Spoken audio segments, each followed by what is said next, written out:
All right, here we go with another context clues puzzle. Context clues are, do you remember? What are context clues? The clues around the word that help you figure out the meaning of the unknown word. So again, we have these mumbo jumbo made up words that are underlined, and we're trying to figure out which one of these words fit in that sentence. Let's do one together. This one. I took the Torsia electricia out because it was dark.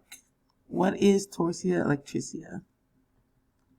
Is it scarecrow, ghost, moonlight, magic, bat, flashlight, web, vampire, scare, Halloween, candy, or prank? I took the Torsia electricia out because it was dark.